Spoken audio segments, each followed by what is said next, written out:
Hello everyone. जैसा कि मैंने आपको अपने प्रीवियस वीडियोस में बताया है कि यूपी पीसीएस का एग्जाम 12 अक्टूबर को होने वाला है और इसको देखते हुए यूथ पावर एकेडमी की टीम आपके लिए रिवीजन क्लासेस स्टार्ट किया है हमने। और फरवरी से लेके अगस्त मंथ के जो भी करंट अफेयर्स से रिलेटेड टॉपिक्स हैं उनको हम अपने क्लासेस में बता रहे हैं। और फरवरी मंथ हमारा कंप्लीट हो चुका है। मार्च में भी हमारा हिस्ट्री कल्चर हो गया है और स्पोर्ट्स भी हो गया है।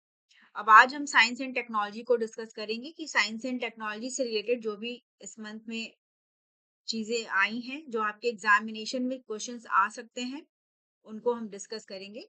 और आप हमारे चैनल पे जाकर चैनल को लाइक करिए, सब्सक्राइब करिए, अपने बाकी फ्रेंड्स के साथ भी शेयर करिए ताकि आपको टाइम टू टाइम वीडियोस मिलते रहें। और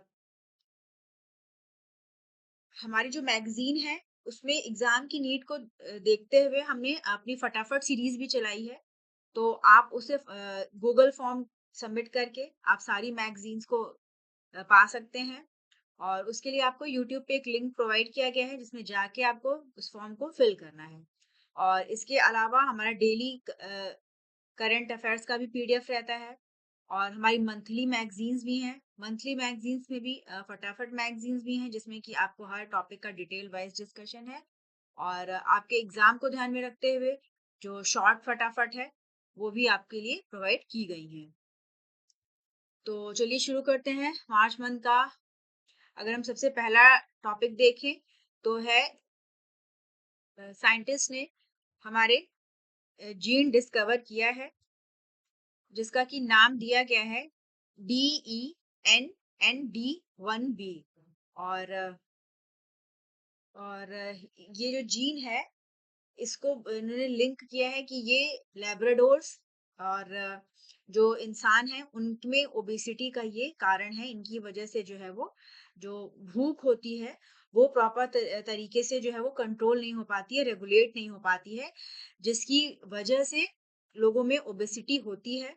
तो ये जो जीन है वो जेनेटिक बेसिस है ओबेसिटी के लिए। तो अब इसका नाम आप याद रखिएगा क्योंकि जैसे पूछ सकता है, ये एक जीन का नाम दे देगा और पूछ देगा कि ये किस चीज से एसोसिएटेड है। तो DENND1B जीन। और ये जो है वो ऑल्टर करता है ह्यूमन जो हंगर जैसे भूख का जो सिग्नल है वो जाता है और उसी के अकॉर्डिंग जो है वो जो हमारे जीन्स हैं वो फंक्शन करते हैं ताकि ऐसी चीजें बने ताकि हमें भूख लगे और फिर उसका प्रॉपर तरीके से मेटाबॉलिज्म हो। तो अगर उसमें कुछ इरेगुलरिटी हो जाती है तो इसकी वजह से हमारा मोटापा बढ़ता है। फिर क्या-क्या चैलेंजेस एस्ट्रोनॉट फेस करते हैं जब वो अर्थ पे वापस रिटर्न करते हैं। एक्चुअली ये मार्च के महीने में ये टॉपिक रिलेवेंट हो गया था क्योंकि उस टाइम पे सुनीता विलियम अपनी टीम के साथ गई थी और इंटरनेशनल स्पेस स्टेशन में और वहां पे वो काफी लंबे समय तक फंसी रही। तो क्या इम्पैक्ट होता है उससे रिलेटेड आर्टिकल निकला था और इसमें बताया गया है कि जब वापस लौटते हैं एस्ट्रोनॉट्स तो उनके उनको काफी सारे हेल्थ चैलेंजेस फेस करने पड़ते हैं और उनके जो पैर हैं वो सॉफ्ट हो जाते हैं। ग्रेविटी वहां पे चूंकि नहीं होती है तो उससे उनको जो है वो एक सिकनेस होता है। हड्डियां कमजोर होती हैं, बोन डेंसिटी जो है उसमें लॉस होता है क्योंकि वो जो बॉडी होती है वो माइक्रो ग्रेविटी के लिए जो है वो एक्सपोज होती है।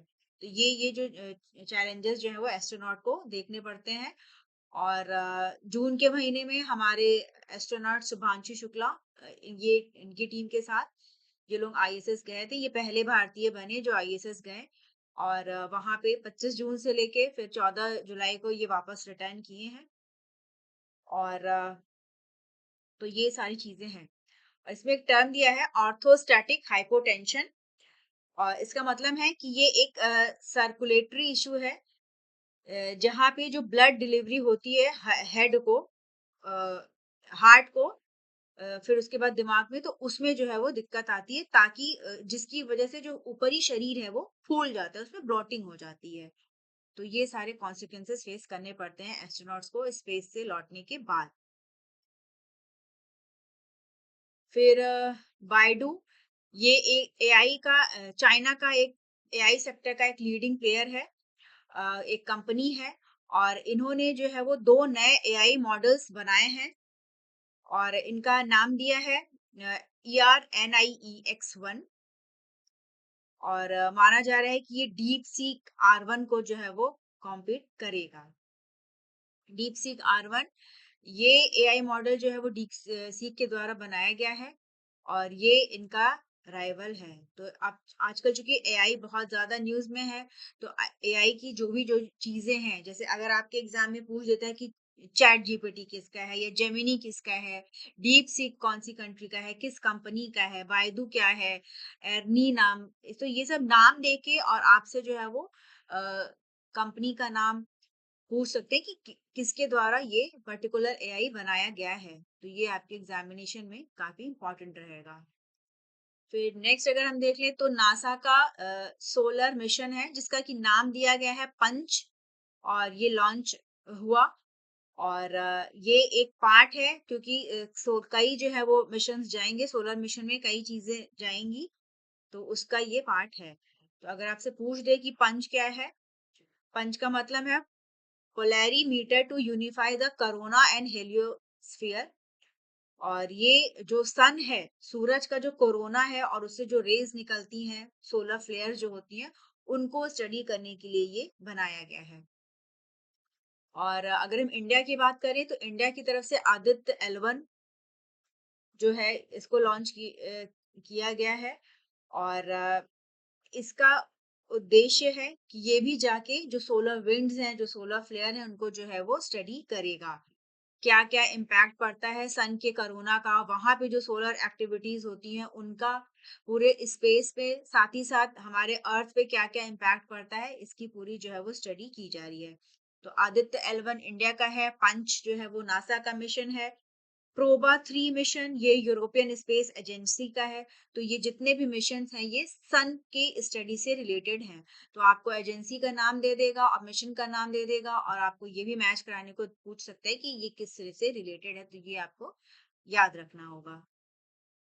फिर नेक्स्ट अगर हम देखें तो यूरेनियम इनरिचमेंट से रिलेटेड एक आर्टिकल निकला था, और इसमें बताया गया है कि किस प्रकार जो है वो सेंट्रीफ्यूगेशन एक प्रक्रिया होती है फिजिक्स में, जिसका कि यूज किया जाता है यूरेनियम के इनरिचमेंट के लिए।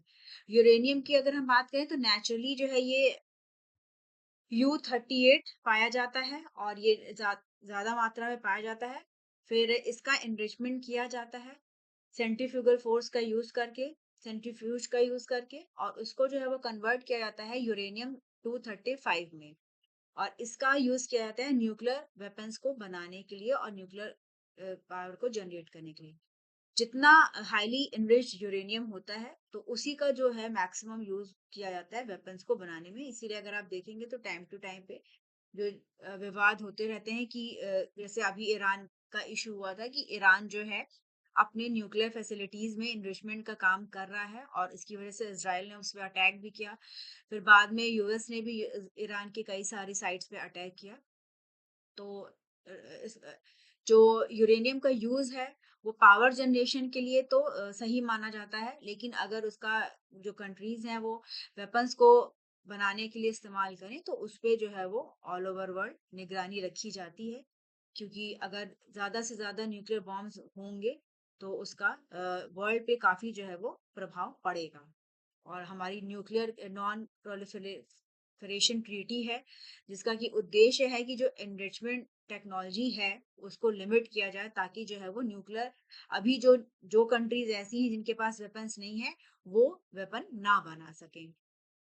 तो ये आप याद रखिएगा कि U235 238 क्या है, एनरिचमेंट कैसे होता है, ये सारी आपके एग्जाम में चीजें आ सकती हैं। फिर अभी हमने जैसे देखा था नासा का एक और मिशन है जिसका नाम है नासा का पार्कर सोलर प्रो, और ये काफी क्लोज पहुंच चुका है सन के, जहां से उसने इमेजेस भेजी हैं जिससे कि जो सोलर फ्लेयर्स हैं और जो कोरोनल मास इजेक्शंस हैं, जो सोलर विंड है, उनके स्टडी करने में काफी हेल्प मिल रही है।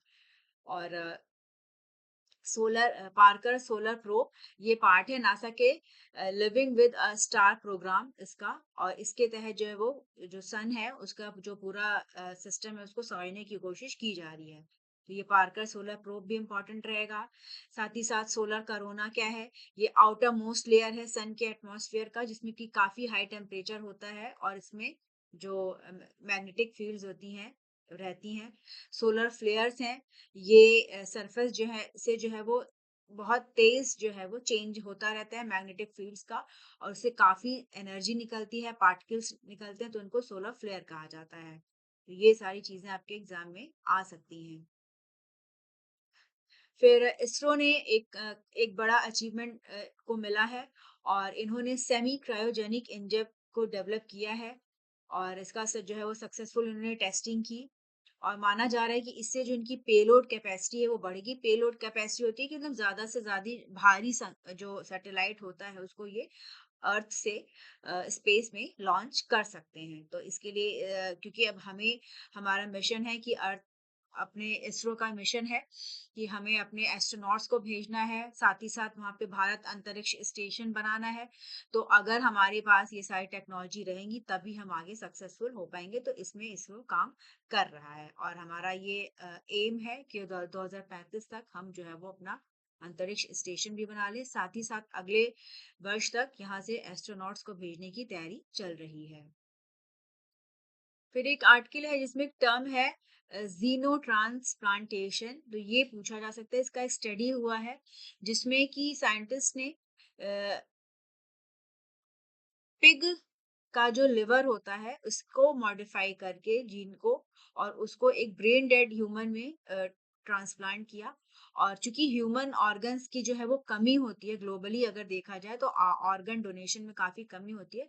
तो साइंटिस्ट इस टेक्नोलॉजी को डेवलप करना चाह रहे हैं कि दूसरे स्पीशीज का अगर हम ह्यूमंस में इम्प्लांट कर सकें तो वो भी एक काफी बढ़िया अचीवमेंट रहेगा।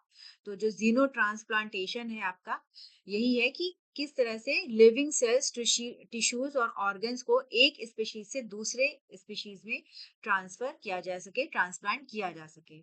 और जो रिसर्च जो होता है वो बामा मिनिएचर पिग पे हुई है, और ये एक छोटे पिग होते हैं जिनको कि साइंटिस्ट फिर स्टडीज के लिए जो है वो यूज किया जाता है।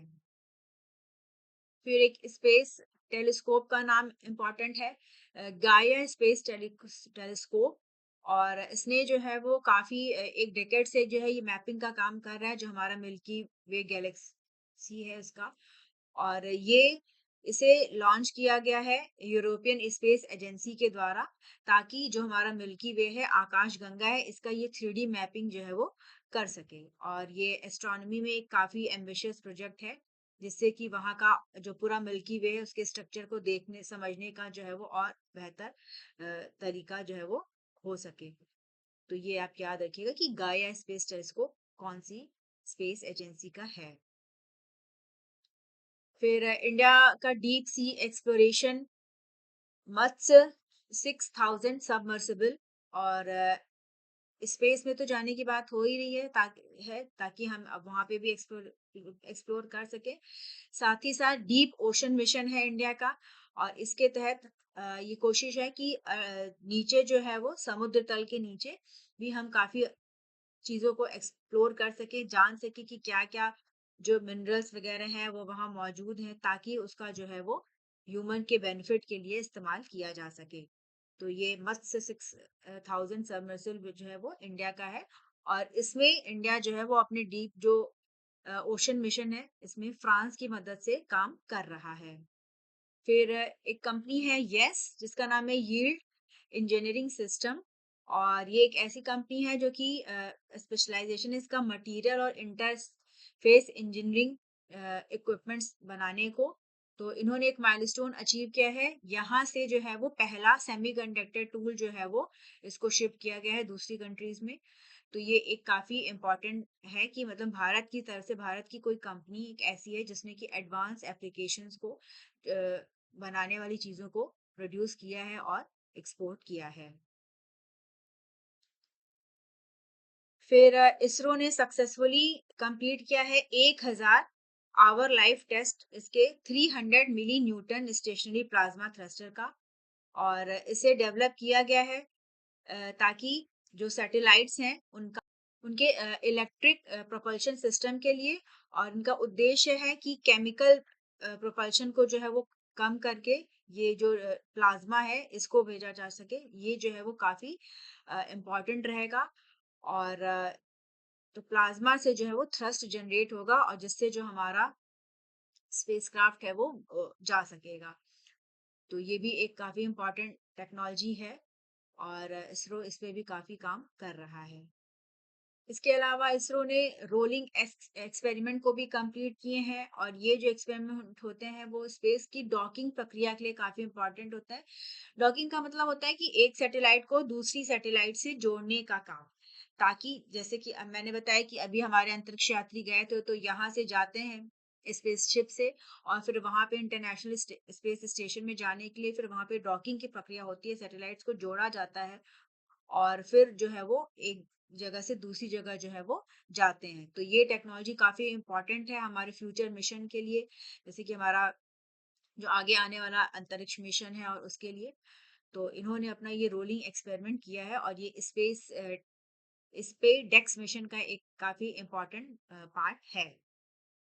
फिर इंडिया ने अपना पहला इंडिजिनस एमआरआई मशीन इसको डेवलप किया है और इससे जो है जो ट्रीटमेंट कॉस्ट है उसकी कमी, इसमें कमी आएगी, क्योंकि भारत का जो बाहर की कंट्रीज पे जो रिलायंस है इंपोर्ट करना पड़ता है मशीन्स को, तो उसमें जो है वो कमी आएगी।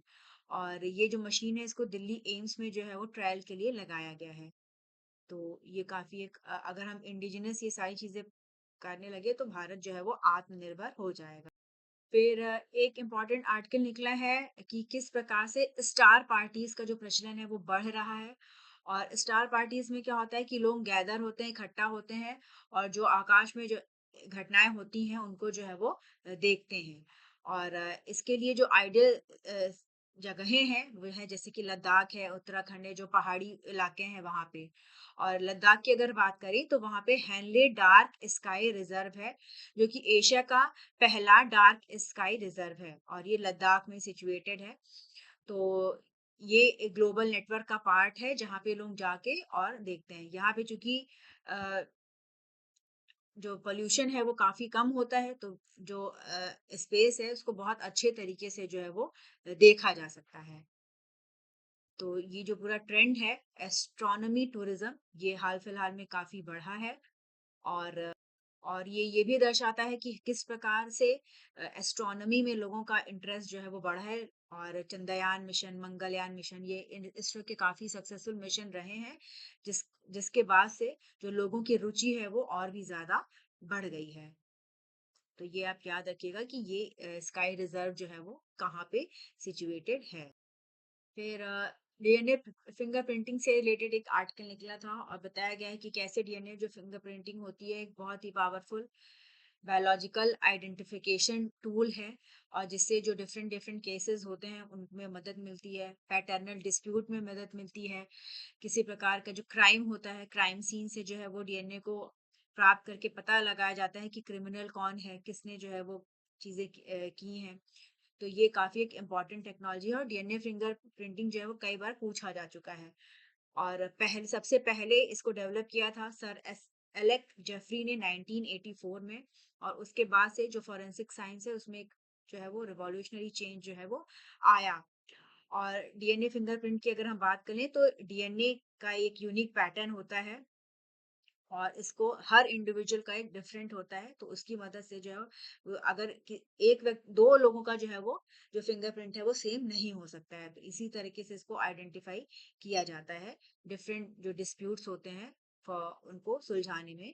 और साथ ही साथ इसका फॉरेंसिक के साथ साथ मेडिकल और एंसेस्ट्रल एप्लीकेशन है, जैसे कि पता करना हो कि कौन किस, अगर जैसे डिस्प्यूट होते हैं कि इनका पिता कौन है या इनकी माता कौन है, तो उसमें इसका यूज किया जाता है। तो डीएनए फिंगरप्रिंटिंग आपके एग्जाम के लिए काफी इम्पोर्टेंट होता है।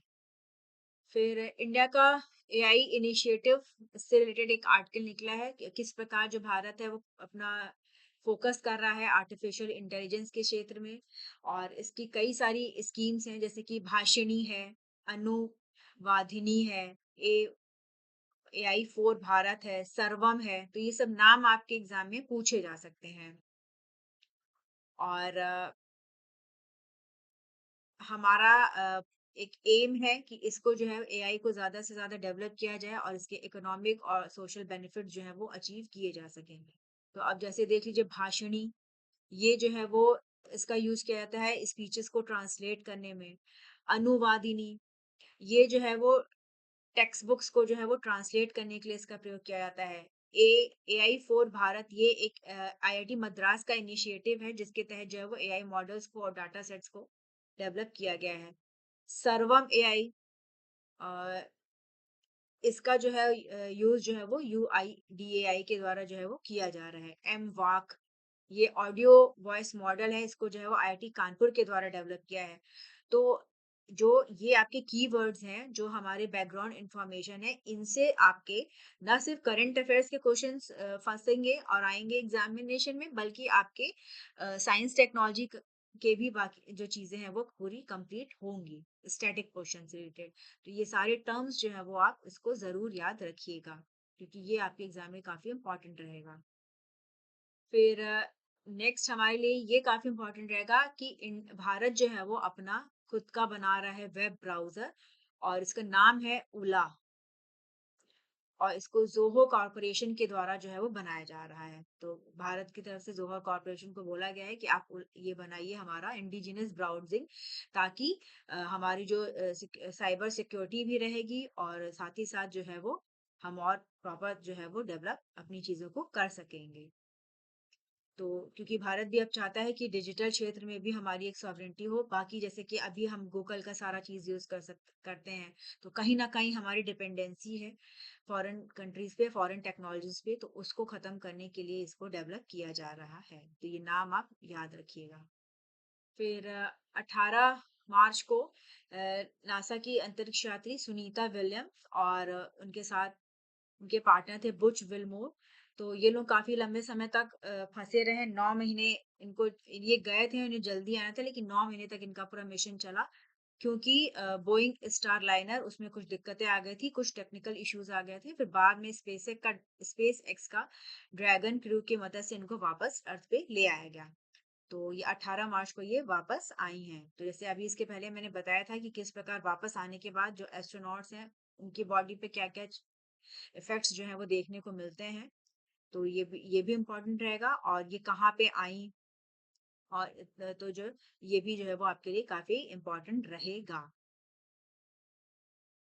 और इनका जो स्पेसएक्स ड्रैगन है, ये फ्लोरिडा कोस्ट पे उतरा, वहाँ पे गल्फ ऑफ मैक्सिको में। जैसे ज़्यादातर जब एस्ट्रोनॉट जो है वो आते हैं, तो उन्हें सी में ही जो है वो उतारा जाता है।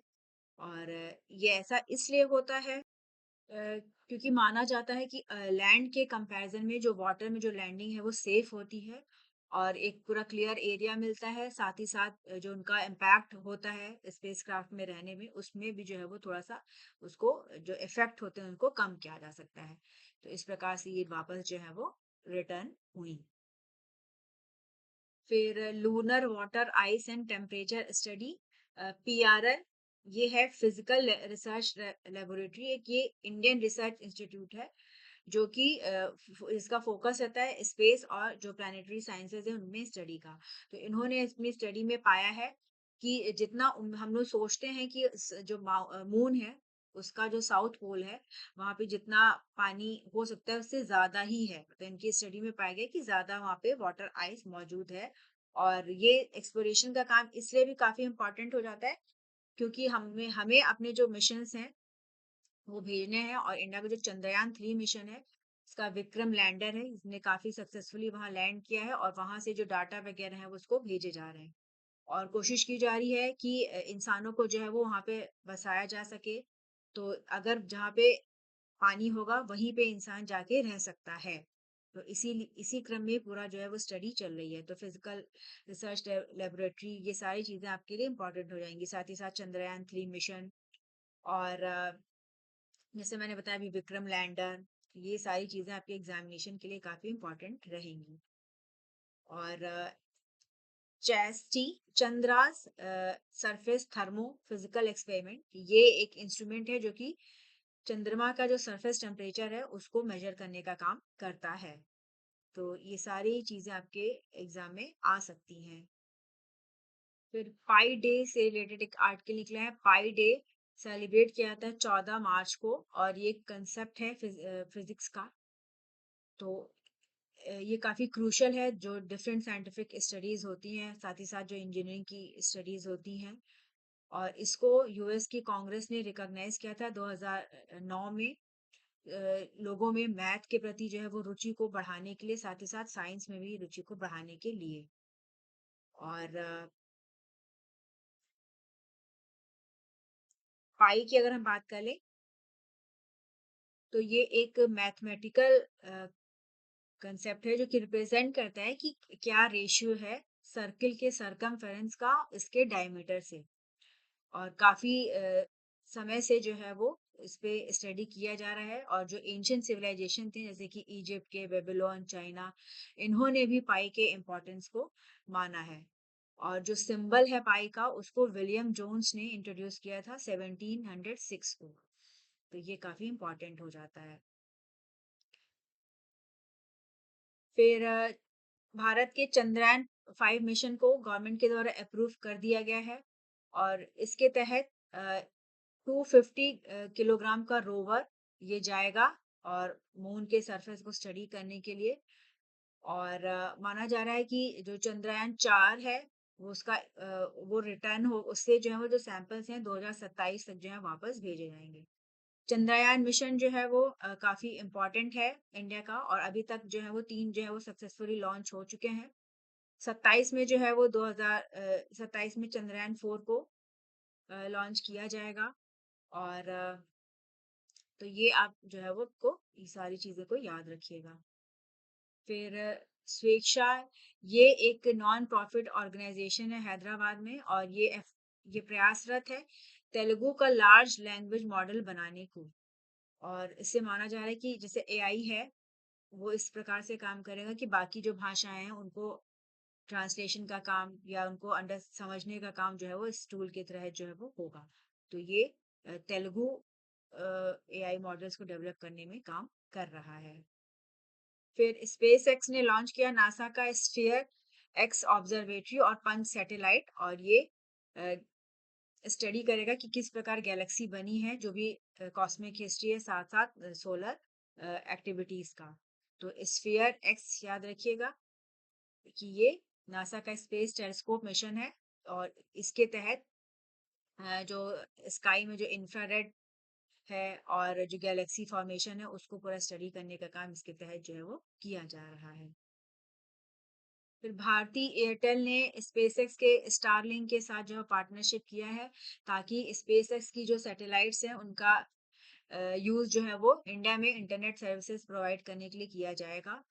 और स्टारलिंक का एम है कि हाई स्पीड इंटरनेट जो है वो ग्लोबली प्रोवाइड की जा सके, और इसके लिए लो अर्थ ऑर्बिट में इन्होंने बहुत सारी अपनी सैटेलाइट्स लॉन्च की हैं। इनका एम है 7,000 से ज़्यादा ये लॉन्च कर चुके हैं, कि हर जगह इंटरनेट की जो है वो बेहतर कनेक्टिविटी जो है वो दी जा सके, स्पेशली जो रूरल एरियाज हैं और ऐसे एरियाज हैं जहाँ अभी जो है वो रीच नहीं हुई है।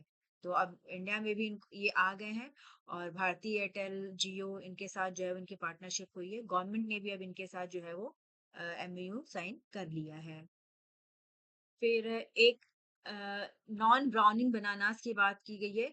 जेनेटिकली बनाना को मॉडिफाई किया जा रहा है, ताकि इस प्रकार से इनको बनाया जाए कि ये जल्दी काले ना पड़े, क्योंकि अगर वो खराब होने लगते हैं बहुत जल्दी, और इससे जो है बहुत जो है वो वेस्ट होता है, तो फूड वेस्ट को रोकने में जो है वो इससे काफी मदद मिलेगी।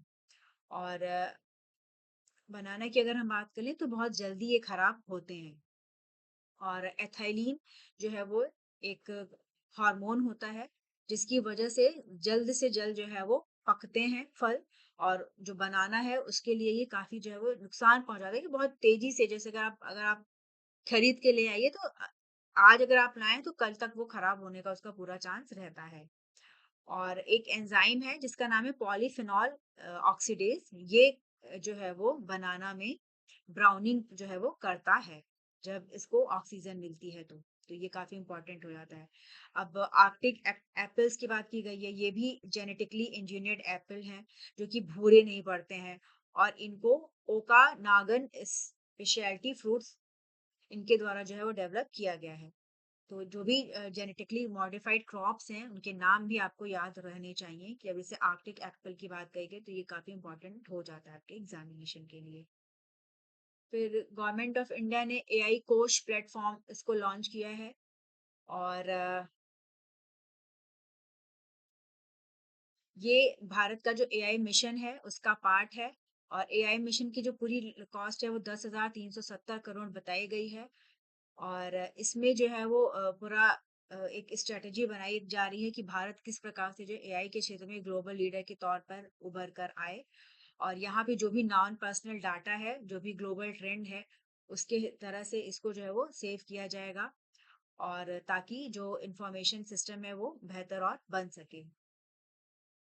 तो ये आप इन सारी चीजों को याद रखिएगा। फिर कोलोसल बायोसाइंसेस एक कंपनी है जो कि काम कर रही है कि जो चीजें एक्सटिंक्ट हो चुकी हैं उनको वापस से बनाने का। तो इन्होंने जैसे कि अभी हाल फिलहाल में अपना एक वुल्फ भी बनाया था और इन्होंने जेनेटिकली एडिटेड वुली माइस बनाया है और इनका कहना है कि ये वुली मैमथ को भी जो है बनाएंगे 2030 तक आते आते।